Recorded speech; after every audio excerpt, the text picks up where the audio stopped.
দুটো মামলার অভিযোগ গঠন হয়েছে। একটা হচ্ছে হাসানুল হক ইনু সাহেবের বিরুদ্ধে। তার বিরুদ্ধে মোট ৮টি চার্জ গঠন করা হয়েছে, যে অভিযোগগুলোতে তার ১৪ দলীয় জোটের অন্যতম শরিক দল জাতীয় সমাজতান্ত্রিক দলের সভাপতি হিসাবে এবং ১৪ দলীয় জোটের একজন প্রভাবশালী নেতা হিসাবে বিভিন্ন সময়ে ১৪ দলীয় জোটের মিটিংয়ে আন্দোলন দমনে বিভিন্ন পরিকল্পনা গ্রহণ, কারফিউ জারি, শুটার সাইট, এগুলোর ব্যাপারে তার যে ভূমিকা ছিল সেই তার কমান্ড এবং সুপিরিয়র রেসপন্সিবিলিটির কারণে তার বিরুদ্ধে এই অভিযোগগুলো গঠন হয়েছে। তিনি বিভিন্ন সময় উস্কানিমূলক বক্তব্য দিয়েছেন, ছাত্রদেরকে সহিংস, ছাত্রদেরকে সন্ত্রাসী, জামাত, শিবির, বিএনপি এগুলো বলে তাদেরকে হত্যা করাটা যে যৌক্তিক বা বৈধ এই ধরনের একটা ইমপ্রেশন তৈরি করেছেন। বিভিন্ন সময়ে উস্কানিমূলক নানান ধরনের বক্তব্য, প্রেস কনফারেন্সে কথা বলেছেন।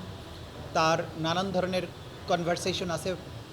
বিগত সময়ে যিনি প্রধানমন্ত্রী ছিলেন শেখ হাসিনা, তার সাথে টেলিফোনে কথা বলে ড্রোন ব্যবহার করা, হেলিকপ্টার ব্যবহার করা, বোম্বিং করা, এইভাবে ছাত্র জনতাকে হত্যা করার যে পরিকল্পনা, সেগুলো নিয়ে প্রাইম মিনিস্টারের সাথে তার আলোচনা হয়েছে। তিনি তার সম্মতি জানিয়েছেন, পরামর্শ দিয়েছেন কিভাবে আটক করা উচিত, আটক না করে কোর্টে প্রডিউস না করে জেলে না পাঠিয়ে কি করা উচিত।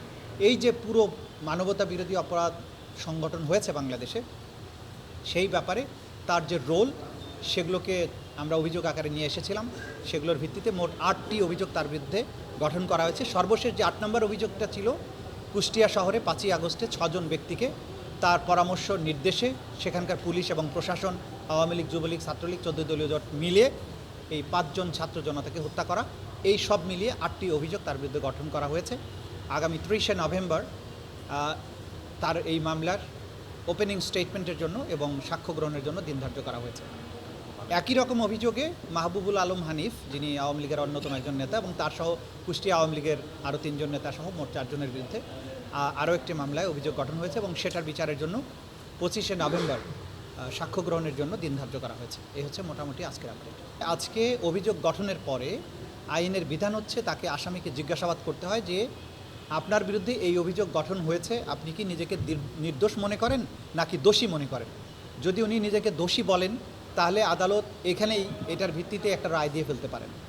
আর যদি উনি মনে করেন যে তিনি নির্দোষ হলে মামলাটি বিচারে যাবে, সাক্ষ্য প্রমাণের মাধ্যমেই তাকে প্রমাণ করতে হবে তিনি নির্দোষ, আর প্রসিকিউশন প্রমাণের চেষ্টা করবে তিনি দোষী। এই প্রশ্নের জবাবে তিনি একটা জবাবই শুধু দিতে পারবেন, সেটা হচ্ছে উনি দোষী না নির্দোষ। এর বাইরে তিনি যে সমস্ত বক্তব্য দিয়েছেন, এগুলো আমলে নেওয়ার কোনো সুযোগ নেই।